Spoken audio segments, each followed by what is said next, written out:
Algo pensa em mim. Algo pensa dentro de mim. Algo sempre pensou em mim.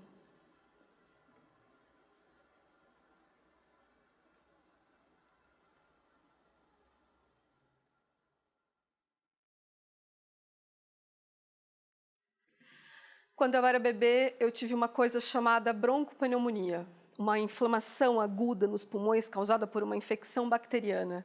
Essa infecção, ela obstrui os meus alvéolos, fazendo com que eles se encham de pus e líquido. Depois disso, eu passei a desenvolver uma doença respiratória chamada asma. Ela dificulta a minha respiração. Você tenta respirar, tenta colocar o ar para dentro, mas ele não vem.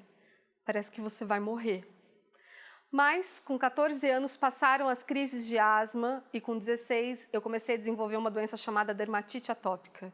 A dermatite é uma doença de pele que faz com que minha pele perca sua camada gordurosa natural. O mesmo processo inflamatório que acontecia nos meus pulmões, agora acontece na minha pele. A atopia é uma condição genética que faz com que o meu sistema imunológico reaja de maneira exagerada. A minha pele, como os meus pulmões, são sensíveis ao mundo das coisas. Depois de um ano, a minha pele era uma ferida aberta, enorme. Sabe como é a dermatite? A gente coça, coça, coça, coça, coça, coça, coça, coça, coça. Depois que você se coçou, você percebe que está todo machucado. Tem um traço masoquista na dermatite. Eu sempre achei isso, uma espécie de prazer em se ferir. É impressionante. Podem amarrar sua mão que você dá um jeito de se coçar. Os médicos dizem que não tem cura. O máximo que dá para fazer é controlar os sintomas. Então, você vai tomar esse comprimido de manhã, esse à noite, vai passar esse creme 2 vezes ao dia e essa pomadinha de 12 em 12 horas nas feridas. Você não pode ir com um banho quente, você não pode ir com qualquer sabonete, você não pode ir com qualquer sabão em pó, você não pode tomar banho de sol, mas tem que tomar um pouco. Passei por todos os médicos, por todos os dermatologistas da região, tomei vários remédios, dos mais fracos aos mais fortes, e ninguém conseguiu me ajudar. Ouvi falar de um médico ortomolecular, medicina alternativa, dizem que é ótimo. Tem um cara super conceituado em Campinas. Um amigo me falou que com certeza ele poderia me ajudar. No meu caso, eu fui, marquei o meu primeiro encontro, ele realmente me garantiu que se eu fizesse o tratamento em 3 meses eu estaria completamente curada. O tratamento era baseado numa dieta super rígida, eu não podia comer nada, eu não podia com sal comum, com açúcar refinado, eu não podia com nenhum tipo de carne, eu não podia com pão, eu não podia com café, eu não podia com nada industrializado, eu só podia comer aquilo que eu mesma preparava. De 15 em 15 dias eu faço a dieta das frutas, que é um final de semana inteiro comendo frutas e tomando cápsula de carvão vegetal. Ele tira os meus remédios, meu Fenergan, tirou meu Fenergan, o único remédio que me fazia parar de me coçar. Tudo bem que ele me fazia parar de viver também, porque ele era uma porrada. Mas, enfim, tirou o Fenergan, tirou as pomadas corticoide e tirou os meus cremes. A única coisa que eu posso passar agora no corpo é azeite. Então, imaginem vocês uma pele toda machucada, besuntada de azeite. Eu fedia azeite. Então, na segunda consulta, eu chego muito nervosa, enfim, aflita, angustiada com tudo que estava acontecendo. E ele me perguntou assim, ele falou para mim, né? Milena, você está comendo alguma coisa? Com muita fissura, com muita vontade? E eu nervosa, chorando, falei, doutor, tô comendo uma coisa que eu não paro de comer, tô comendo muita banana. Banana é a o único alimento que me sacia a vontade de doce, então eu estou comendo muita banana, meu Deus, o que eu faço? Banana, banana. Ele olhou para mim com uma cara de sério e falou, corta a banana. Corta a banana. Ali eu descobri que o médico era um sádico, o filho da puta. Tenho certeza que ele gostava de me ver sofrer. Mesmo sentindo a piora da minha pele, eu termino os 3 meses de dieta numa espécie de delírio, fé, não sei. Quando a gente está desesperado, a gente acredita nas pessoas. Mas foi tudo tão ridículo, foi tudo tão cruel. Depois daquele tempo eu estava infinitamente pior, a minha pele estava muito mais machucada, muito mais inflamada, eu emagreci 7 quilos, estava deprimida, fodida e cheia de raiva. Mas viver naquela condição não era uma possibilidade.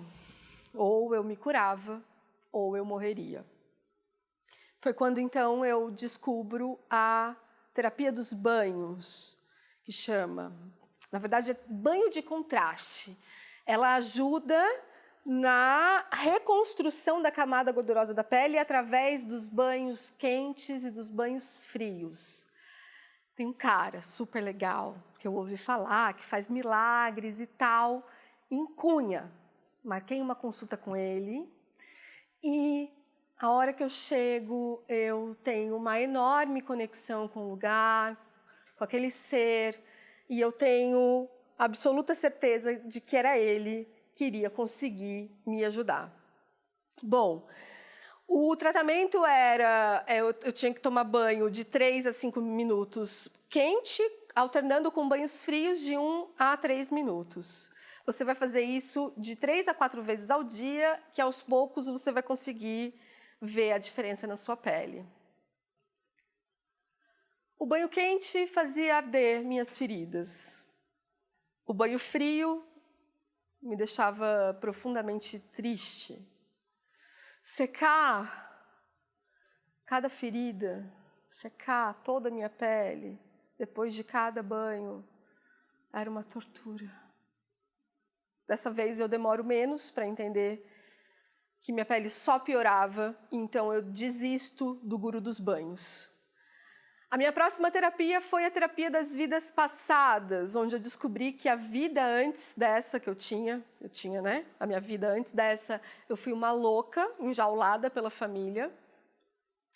E antes da louca, eu fui um suicida que antes de se matar, matou a família inteira. Essa não foi legal. Mas eu tentei banho de lama medicinal, cirurgia espiritual, aromoterapia, cromoterapia, psicodrama, constelação familiar. Andei em 10 metros de brasa e quebrei uma tábua no meio com a mão, num curso de PNL. Fui na benzedeira, passei rosa branca, passei babosa, arruda e nada. Nada conseguiu me ajudar.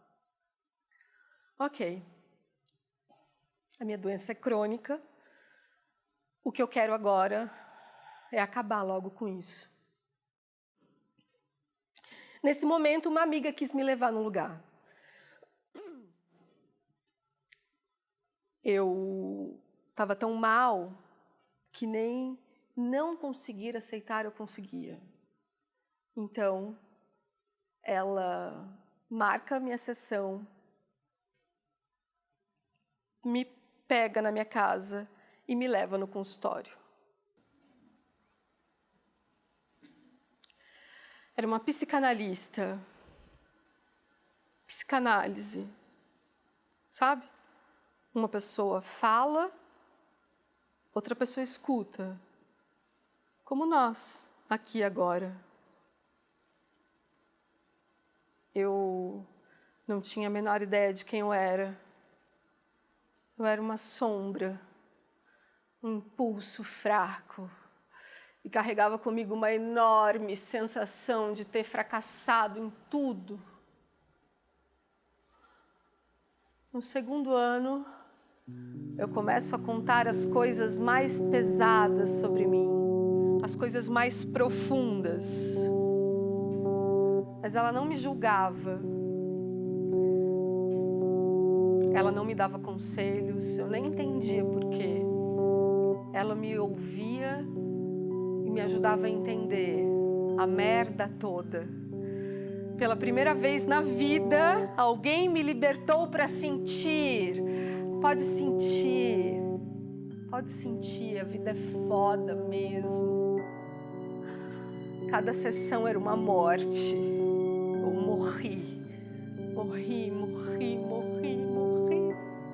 morri infinitas vezes. Mas é claro, as minhas emoções são corpo. Era completamente compatível com a minha pele ser doente. Ela era esburacada. A minha intensidade não encontrava forma. Mas eu fui lá e vi todos os demônios. A mãe, o pai, o abandono, os complexos, as frustrações,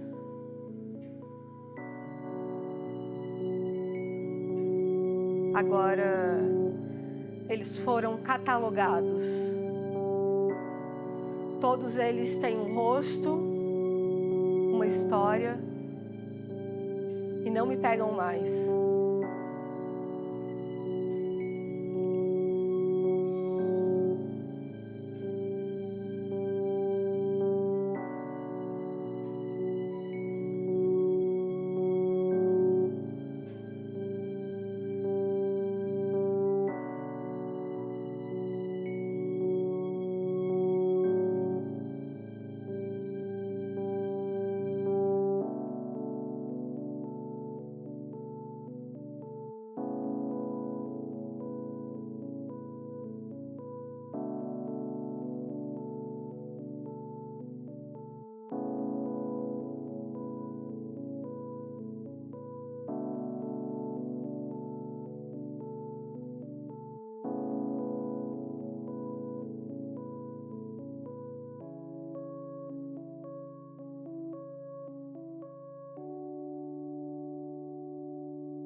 Sabe que não tem um dia sequer que passe que eu não pense que tudo isso daqui é absurdo e que nada disso faz o menor sentido.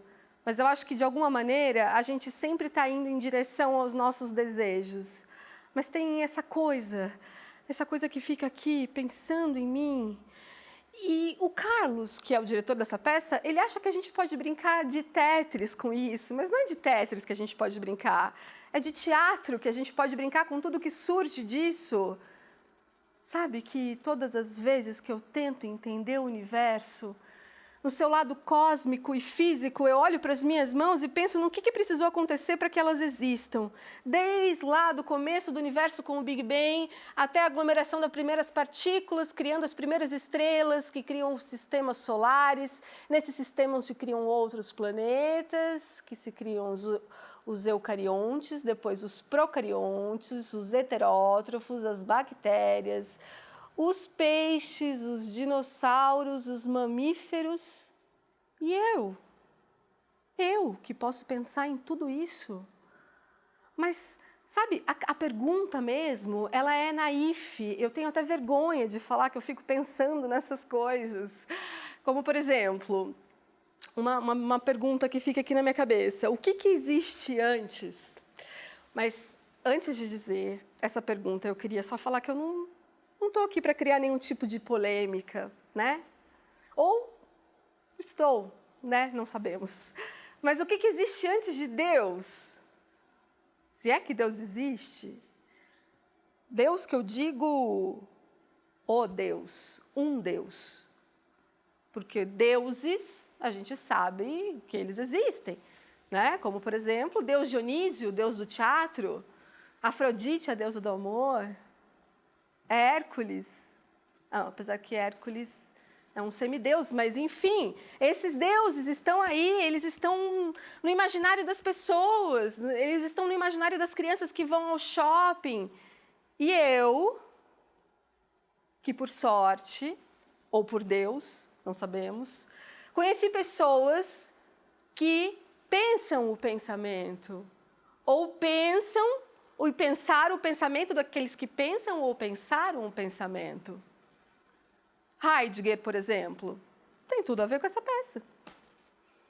Mas eu vou dar um exemplo mais claro para falar o que é isso, né? O que é essa angústia dentro de mim? Eu tô aqui no palco, no lugar do real, o lugar do acontecimento. Eu estou criando o meu espetáculo, algo pensa em mim, partitura gestual, a encenação, a dramaturgia, e eu posso passar um dia aqui dentro, trabalhando, mas a hora que eu sinto o tempo, eu saio lá fora, me bate uma angústia. Eu sinto o peso da hora, eu sinto o peso do tempo em mim. E me bate um vazio, um buraco. Mas olha, buraco é uma metáfora, é uma imagem. Pode ser outra. Pode ser uma areia movediça. Pode ser uma montanha russa. Pode ser a náusea. A náusea, como Sartre disse, a náusea é a sensação de estarmos num mundo sem fundo, num mundo que flutua. É um estado, é uma sensação que me faz a pergunta: por que existe alguma coisa ao invés do nada?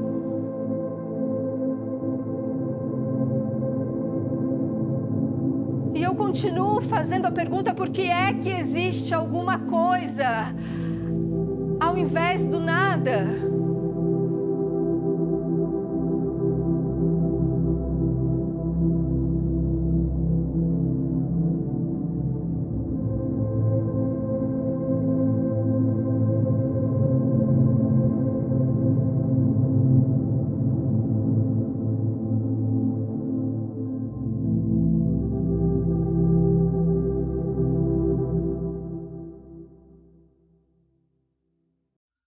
Não tem saída, percebe? Não tem saída. Olha, vocês conhecem o Clóvis, professor Clóvis, de Barros Filho? Não sei, ele é pop, ele está sempre na televisão. Eu adoro o professor Clóvis. Eu sinto uma coisa por ele, sabe? Ele tem uma coisa, ele xinga, ele fica puto, ele fala palavrão. Ele tem essa paixão pela filosofia, parece até que pode amenizar um pouco esse vazio nojento que eu sinto. Diferente do professor Karnal, né? Que é mais limpinho, né? Não gagueja, não duvida. Esses dias eu estava pensando numa coisa que é assim: o professor Karnal é o deus Apolo e o professor Clóvis é o deus Dionísio. Sabe o que o professor Clóvis pensa em mim? Ele está introjectado em mim. Ele existe dentro de mim. A Bia, minha terapeuta, pensa em mim. A minha mãe pensa em mim. Nietzsche pensa em mim. Sabe que toda vez que eu falo do Nietzsche, eu lembro de uma frase que eu adoro, que é assim: eu quero ser algum dia aquele que diz sim. E toda vez que eu falo essa frase, eu lembro de uma história que eu não sei se vocês conhecem, que é uma história maravilhosa de como o John Lennon se apaixonou pela Yoko. Ele estava passeando em Nova York e resolveu ir numa galeria, e ela estava expondo nessa galeria, e tinha uma obra dela lá, que era uma escada bem alta. No topo da escada tinha uma lupa, e lá em cima tinha uma palavrinha escrito. A hora que o John subiu e olhou, estava escrito sim. Não é lindo?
Chega de palhaçada. Chega de palhaçada, porque tô tentando uma coisa que tô tentando uma coisa. Que coisa que tá tentando? Não tá tentando nada. Você tá fazendo, tá aqui. É o lugar do real. Você não acabou de falar que é o lugar do real? Então, é um acontecimento. O acontecimento do que exatamente? Do tempo que vai passando e vai contradizendo. Eu digo sim, pero no. No, mas vai e volta e não sabe o que fazer. E cadê o corpo? Que corpo, né? Um corpo que tá aqui, ué, fazer o quê? Esse corpo, porque o corpo tem o corpo. Esse corpo em cima desse corpo, dessa mente, em cima dessa mente, pensando algo, pensa em mim, dentro de mim, e o outro, porque sempre tem um outro, e o olhar e o paradoxo, mas você não sabe o que é paradoxo. Claro que eu sei o que é paradoxo, claro que eu sei o que é paradoxo. É o dilema, é a aporia que chama, a aporia, aquilo que você não consegue decidir, entendeu? Entre uma coisa e outra, é isso. E daí vem o medo e a coragem juntos, as duas coisas estão juntos, dentro do mesmo corpo, da mesma mente, da mesma história, do mesmo tempo, o tempo que passa dentro de mim, o tempo que eu sinto dentro de mim, e vai se confundindo. Não sei. Eu posso ter medo, qual é o problema? Alguém vai me matar? Vai me matar? Não sei.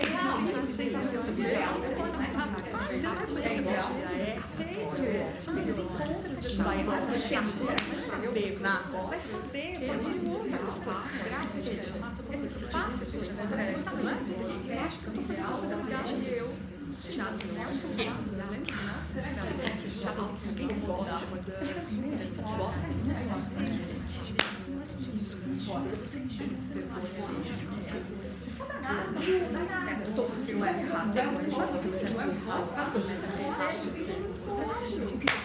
não sei, então não fala que não vai ser errado.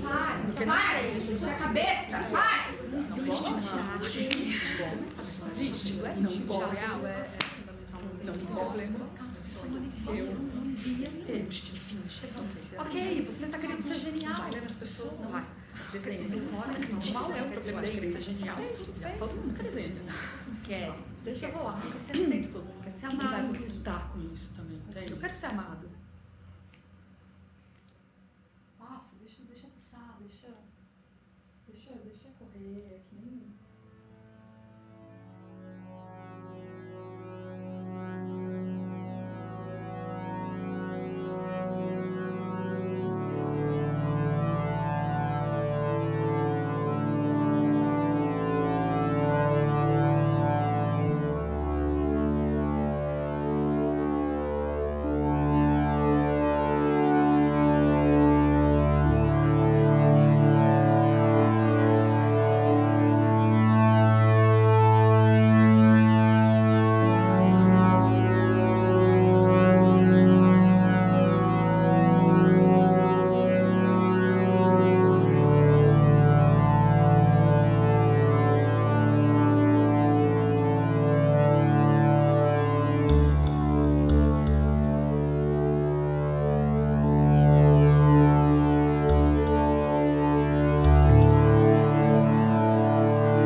Os sonhos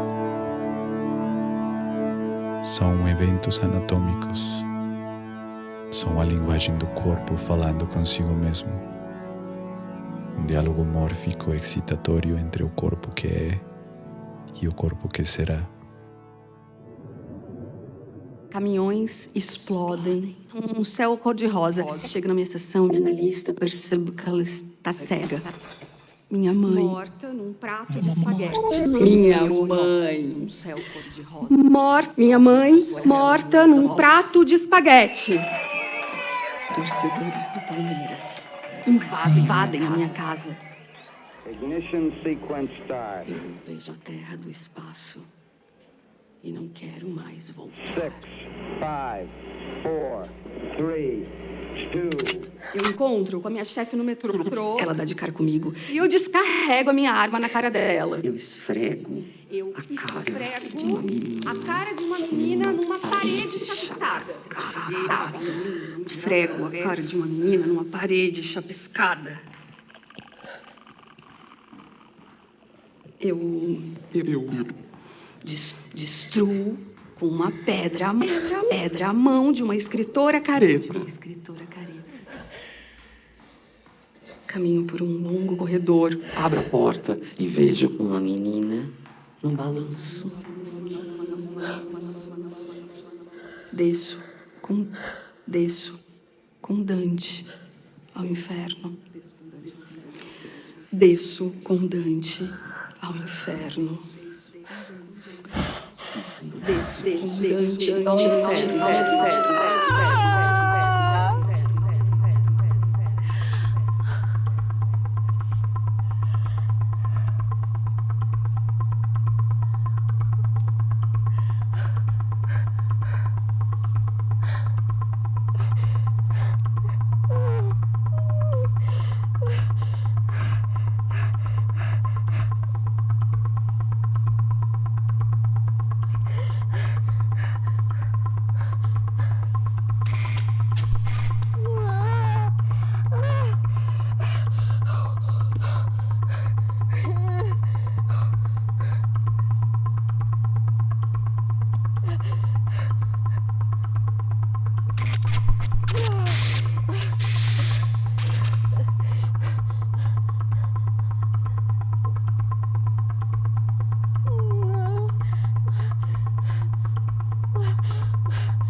Mi?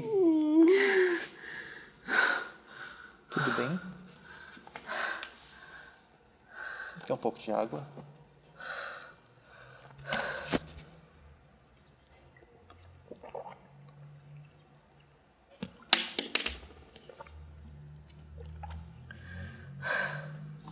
Você consegue continuar?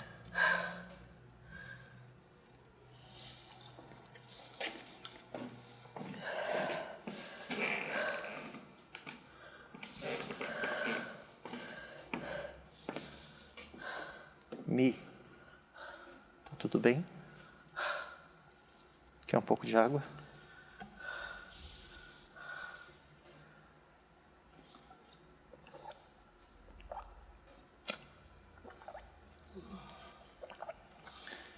Consegue continuar?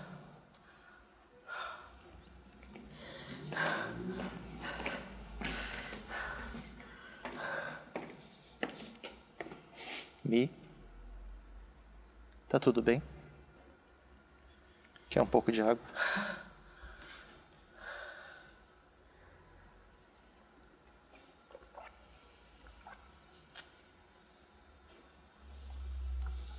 Consegue continuar?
A vida é.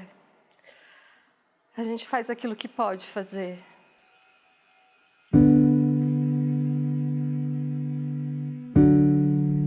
A comunicação é um mistério. Não sei exatamente onde nos encontramos. Quando eu transformo o que existe aqui dentro de mim em palavras, deixa de ser aquilo que existe em mim. E é no máximo uma representação grosseira do que se passa aqui dentro.